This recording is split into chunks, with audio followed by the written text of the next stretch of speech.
Bonjour les amis, bienvenue dans le Café Tarot de ce mardi. J'espère que vous allez bien, que vous êtes en forme, que votre semaine a bien commencé. Je suis très heureuse de vous retrouver comme tous les matins, enfin quasiment tous les matins on peut dire, parce que le week-end aussi il y a quand même d'autres guidances.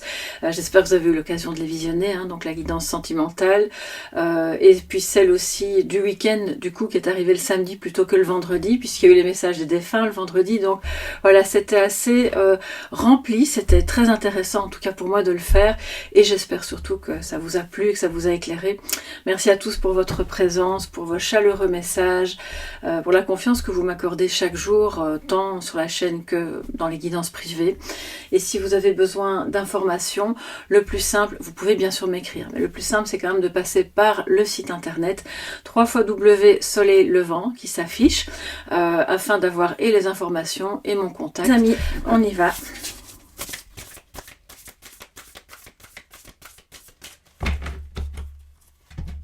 C'est parti pour ce mardi 5 novembre. Oula, le jeu est grand, il glisse. Oui, on va essayer de... J'en ai déjà vu une, donc je vous la montre. Le 2 de Pentacle. On nous parle d'équilibre, de nécessité de faire la jonction entre deux situations. Vous avez plusieurs choses à gérer aujourd'hui. Vous trouvez votre équilibre, vous n'allez pas flancher. Il y a peut-être beaucoup à gérer. Il y a peut-être... ou peut-être un sentiment d'insécurité par moment qui vous gagne, mais au fond la carte n'était pas à l'envers, donc il n'y a pas de souci. C'est vraiment le fait d'avoir un pied à gauche, un pied à droite, mais on parvient quand même à maintenir l'équilibre entre les deux, et ça peut être aussi entre la fin d'un travail, un nouvel objectif professionnel qui commence, ou entre deux relations. Voilà, ça peut être à tous les niveaux. Alors, en positif, nous avons le grand prêtre. Alors le grand prêtre, il est venu à l'envers, mais bon, il est en positif, donc on est content. Ça va nous parler de mariage, d'enseignement, d'une vie spirituelle aussi. On va un petit peu voir en négatif ce que l'on a. Le 3 de Pentacle. Ok, alors les amis, aujourd'hui, il y a... peut-être plus d'attrait pour la spiritualité ou pour des enseignements qui sont dans ce domaine-là, mais pas que, parce que si vous êtes enseignant, quel que soit l'âge de vos élèves, cette carte est la vôtre. Vous êtes donc dans de beaux projets, je pense, ou dans une... Il arrive à l'envers tout de même, donc même s'il est en positif, ça veut dire que peut-être vous, en tant qu'enseignant, à la limite, même si vous êtes à la fin de votre carrière ou que c'est terminé, vous avez peut-être rencontré des difficultés avec la hiérarchie ou avec vos élèves ou avec les parents d'élèves, et que c'est résolu, et vous en avez tiré vraiment le meilleur de cette expérience, ce qui vous permet aujourd'hui soit de continuer à être enseignante, mais d'une autre manière, peu importe que vous soyez retraité ou pas, vous savez, la figure de l'enseignant, c'est pas que un travail en soi, c'est vraiment, il y a des personnes où on voit que c'est leur manière d'être, c'est leur manière d'être au monde, de pouvoir transmettre. Pour moi, il y a des personnes qui prennent l'excellente décision, puisque c'est en positif, de suivre une formation dans un domaine qui vous intéresse, ou parce que vous souhaitez vous reconvertir, pourquoi pas. Il y a aussi un mariage qui fonctionne mieux, ou en tout cas une relation... Bon, c'est un petit peu le mariage céleste, donc vous pouvez ne pas être marié dans la vie de tous les jours, et pour autant... dans vos cœurs, c'est très très fort. Et à l'inverse, on peut être marié et avoir une relation qui est vraiment pas du tout bonne. Donc, je pense que là, on parle d'un vrai mariage de cœur qui fonctionne bien, on le voit, à surmonter certaines difficultés. Peut-être que votre couple, au-delà du fait que vous êtes un couple spirituel, avant d'être un couple dans la vie de tous les jours, est occupé justement à... C'est comme si vous incarniez cette spiritualité de votre couple. Il n'y a rien de perché là-dedans. Vous pouvez avoir une vie tout à fait... c'est pas des histoires de gourous. Parce que je sais qu'il y a des personnes, quand on leur dit couple spirituel, tout de suite ils pensent... Mais non, c'est juste une énergie du cœur en fait que vous avez de l'un à l'autre et qui est très forte et qui fait vibrer tout le reste autour de vous, et c'est ça que vous incarnez en fait dans votre vie de tous les jours, par rapport à vos enfants, par rapport à vos animaux, par rapport à tout ce que vous faites, vos voisins, vos projets, tout.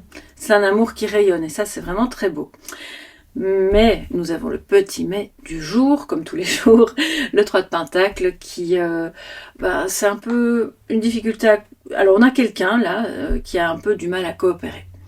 Peut-être qu'il veut faire cavalier seul. Si vous êtes dans une équipe de travail, évidemment, ça peut être problématique parce que du coup, on ne sait pas se mettre d'accord. Ou alors on a quelqu'un qui veut, entre guillemets, récolter tous les lauriers pour lui et puis il va faire cavalier seul.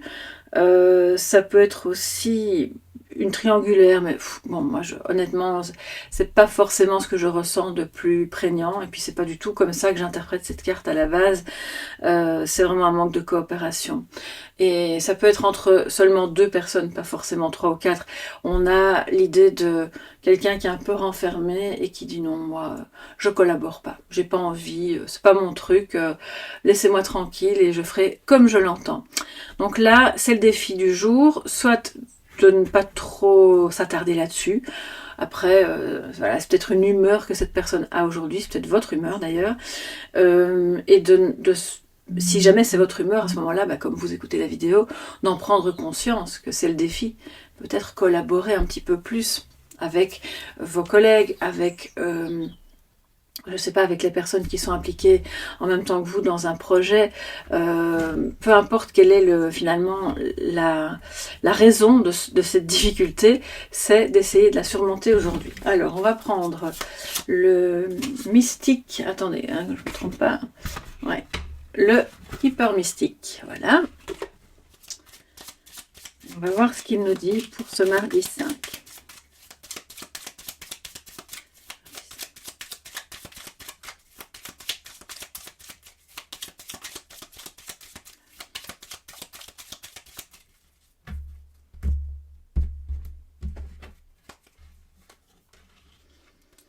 Vie conjugale, en dessous du grand prêtre, bon voilà, la boucle est bouclée, il y a quelque chose de vraiment positif à ce niveau-là, quelque chose qui est en train de se dégager, il y a une écoute, il y a plus d'entraide, il y a un lien peut-être plus fort, plus profond, plus spirituel. Certaines personnes pourraient même avoir l'idée tout doucement qui germe de vraiment officialiser, pourquoi pas, de se marier.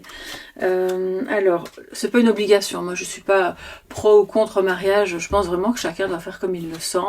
Le principal c'est d'aimer, d'accord? Après, qu'on soit vraiment officiellement marié ou pas, c'est finalement pas très très grave de le savoir.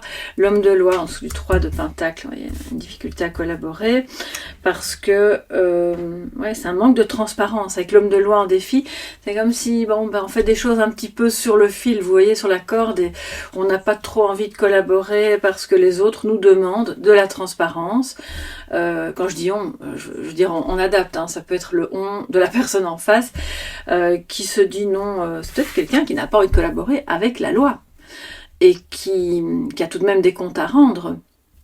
Donc là c'est quand même un problème assez, à ce moment-là, important, surtout si c'est au niveau juridique et financier, parce qu'avec les pentacles, dans l'entreprise, ça veut dire quelqu'un qui fait bande à part, pour moi, alors pas forcément pour détourner des fonds, mais pour faire des choses qui vont être à son avantage et qui ne sont pas super légales. Hein. Bon, soyons honnêtes. Donc, si vous repérez ça, alors l'idée c'est pas d'aller dénoncer, voilà, je pense que c'est surtout d'aller trouver cette personne et de lui dire, bon, qu'est-ce que tu es en train de faire là? Est-ce que tu es sûr que c'est légal? Est-ce que tu ne crois pas qu'on devrait justement trouver un autre moyen de faire les choses et que ça se passe bien? Est-ce que c'est dans ton contrat? Parce que c'est pas forcément illégal, mais c'est comme si c'était un peu, je ressens comme quelque chose hors contrat, qui ne fait pas partie de ses attributions. Et c'est peut-être pour ça qu'il ne collabore pas. Vous pourriez avoir aujourd'hui des nouvelles d'un organisme officiel, qui n'est pas forcément un tribunal, hein, on va dire au sens large, qui vous demande de coopérer par rapport à besoin de plus d'infos. C'est pas une inquisition, hein, c'est juste ça va peut-être un peu vous embêter parce que ça va vous demander du temps et vous allez dire oh non, j'ai pas que ça à faire, j'ai pas envie de collaborer à ça aujourd'hui, je ferai ça un autre jour, mais je pense que c'est important que vous vous penchiez sur la question si c'est administratif. Et puis nous avons la carte de la rencontre, les amis. J'ai entendu la chanson Promenons-nous dans les bois. Je pense que c'est pas anodin que j'entende ça. C'est rare que j'entende. En général, j'entends plus des phrases, quelqu'un qui parle ou qui dit quelque chose, et là j'ai entendu la personne chanter promenons-nous dans les bois, si le loup n'y est pas. Bon, je pense pas qu'il faille pour autant l'interpréter comme quelque chose de négatif, mais pour moi, si rencontre il y a, c'est déjà, alors en positif c'est de vous à votre autre, c'est quelque chose, une rencontre, qu'elle soit physique ou même de nouveau de cœur à cœur, vous allez vraiment, c'est comme si vous parvenez à trouver la bonne tonalité. Hein, on se met au diapason de l'autre, l'un de l'autre, et ça fait du bien. Ça permet justement, je pense, de coopérer un peu plus. Peut-être qu'au fil de la journée, ça va être un peu plus collaborant, on va dire, mais je ne crois pas que ça concerne votre vie conjugale. Et c'est aussi la rencontre de personnes qui justement pourraient ne pas être très coopératives. Je ne sais pas si on dit ça comme ça, ou coopérantes, ou bref. Donc ça, c'est un problème, et c'est pour ça que j'ai entendu promenons-nous dans les bois, pour voir si le loup n'y est pas. Parce que c'est un peu, on est en mode insouciant, et puis on risque de tomber sur le ou la personne qu'on n'a pas trop envie de croiser. Et ça, c'est important de pouvoir l'identifier, non pas pour changer de trottoir, mais simplement pour se confronter à ça, et dire, bon ben, on n'a peut-être pas envie d'être ensemble aujourd'hui, ou de travailler ensemble, ou de faire ce projet ensemble, ou si c'est administratif, d'aller chez le notaire ensemble, parce que voilà, moi j'étais bien, j'avais plus envie de te voir, bah, sauf que là il va falloir. Ouais. Cette rencontre, elle est importante les amis, donc ne négligez pas, si elle ne peut pas se faire aujourd'hui, de fixer, je pense, une date pour que dans les jours qui viennent, assez rapidement, ça puisse se faire. Alors, on va se prendre en guise de message de sagesse. On reste dans les druides, hein, comme hier. Alors, les amis, qu'avons-nous en message de sagesse? Regardez, c'est incroyable. Bon, alors, dans ce jeu, la carte blanche, elle a deux fonctions. Elle sert comme dans le Béline, je crois que c'est le Béline, avec la carte bleue ou le miroir bleu, enfin bref, c'est la carte bleue, qui potentialise positivement toutes les cartes positives et qui diminue complètement la charge négative des messages négatifs. Et ici, elle a cette fonction-là. Elle va éclairer la scène, elle va potentialiser le positif, qui est déjà bien, parce qu'on n'est qu'un arcane majeur, des engagements, il y a aussi des contrats, j'ai oublié de vous le dire, mais bon, on a bien sûr des contrats de travail, des choses qui vont dans le bon sens, qui se signent, et qui sont des contrats réglo, hein, parce que sinon il serait arrivé de l'autre côté, donc ça c'est très bien, vous pouvez y aller. Si vous aviez une hésitation, allez-y. Mais c'est aussi la carte sur laquelle vous pouvez dessiner ce que vous voulez. Bon, moi, j'ai pas dessiné dessus parce que j'aime bien l'utiliser et qu'elle ressorte et qu'elle soit pas abîmée. Mais c'est à vous, aujourd'hui, d'aller dessiner ce que vous souhaitez de positif pour pouvoir justement le potentialiser. Vous pouvez, pourquoi pas, de la taille de cette carte qui fait, je sais pas, c'est comme un 10-15, je dirais, comme une photo 10-15, faire un petit croquis de l'énergie que vous avez envie d'avoir aujourd'hui. Gardez-la avec vous. Et ça, ce sera une carte qui sera comme consacrée positivement pour vous accompagner dans votre journée. Voilà mes chers amis, je vous embrasse bien fort. Prenez bien soin de vous. N'oubliez pas, à demain. Bye bye.